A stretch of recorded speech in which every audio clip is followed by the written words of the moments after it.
video about partial capos. I like them. I'm in standard tuning right now, but I can be in a difficult key for open strings using these. This is a full capo. It does 6 strings in standard tuning. And then I have this one I made from a shub, a standard shub. And it was long, and I put it on the neck. And I saw where it cleared 4 strings. And then I marked with a ballpoint pen to where I could see the line. And then I used a Dremel and zipped it right off, and I made it do 4 strings only. Now the reason I did that is I'm in standard tuning, and this is like the A shape of caged. So if I took this off and slid this back, now I've got the A shape everybody knows. And then it's an added 6 here on the top string. So if I wanted to do a tune in B flat, which the tune I was playing was Finger Picking Blues, is off the first little EP I did. Now this is like having a rhythm guitar player back here. And then all the rest of the guitar that you know is, it's undisturbed as far as tunings and, stepwise relationship. So everything is the same. So that's I'm in B flat. So this is B flat here. And this is also B flat. And this is my 5 chord. This is my 4 chord. But if I strum open strings, I get a different result having this. I still have the B flat back here, B flat 6, technically.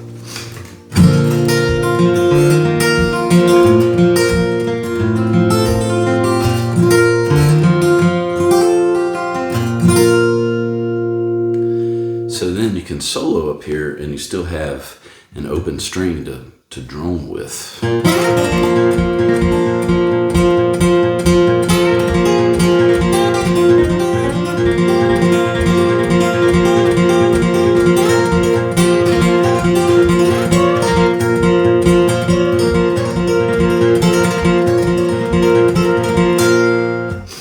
And what I'm doing there is, I know these areas from my work with the caged system. So that's a B flat. Here's a B flat. And here's a B flat, right? So then all these shapes are just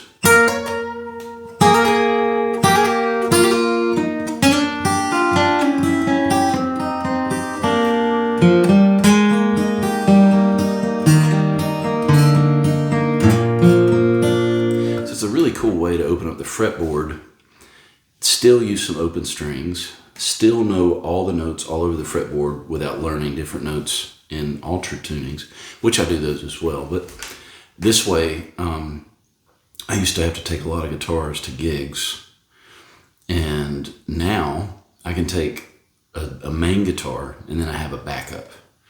And I'll still put some in altered tunings from time to time. I tend not to go crazy. If I'm going to be playing an open C, I'll just take a guitar for that, for open C, because that's a pretty drastic drop to go back and forth, and I want to save time. I have been playing baritone guitars lately, and you can use this partial capo theory with baritone guitars. So if you want to be in open C, it's a lot easier to slap a capo on the first fret when you're baritone B to B, and you'll still be in the open key of C. And then if you want to get a different shape, there's another capo real quick. It is the Shub C7. They actually make this one. I didn't have to modify it. It is a C7, so it skips the top string.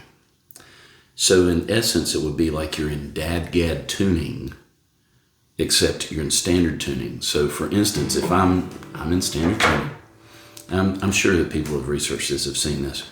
So now I'm in standard tuning, and and you put this here. Now I'm in dad-gad tuning relationship-wise, except everything's moved up a whole step. Right? So, I'm going to do a couple other videos where I do alter tunings and partial capos.